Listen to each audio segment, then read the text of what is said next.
mai suna yello bi aram yen tho dui mai khâu phai lâu thế đại thế ta thuần thô mình tùy cây na bông đủ thế ai tôi dân si mây na su quy giang ruồi nang mình mây tì thung lâu ngom mà lâu riêu in gan aram xuân đê ngu lâu thô anay diễn mây phai quay ni thế nắng ta soi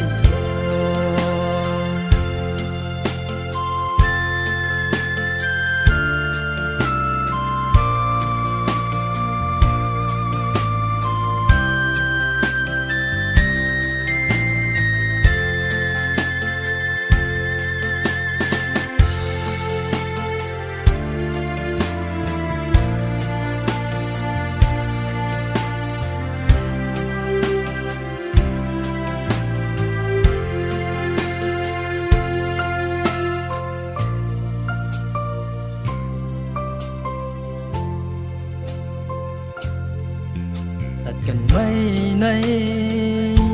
rôn ri goi ta ninh lâu kỳ lung thâu thô dần dần ren ra mây ba đi là bông đây là ta thuần thô thì cây na đủ thế ai tôi dân si mây na su quy giang ruồi nang ninh mây tì thung lâu ngom mà lâu riêu in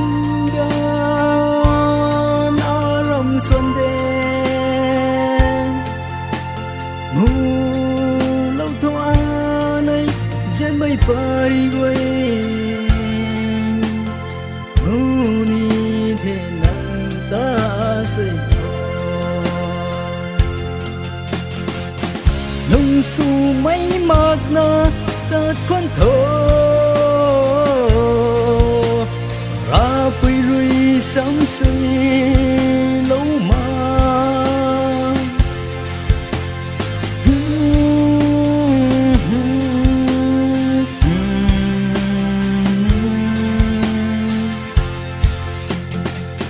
mi tùy cây na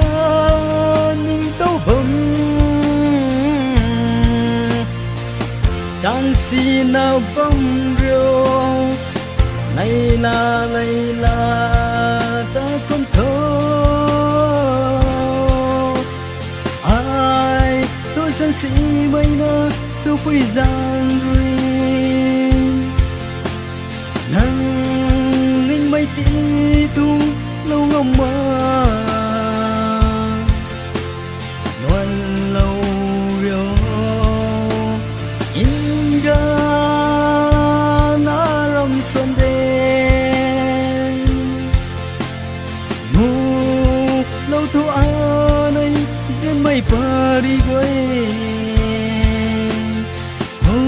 ni thế nắng ta soi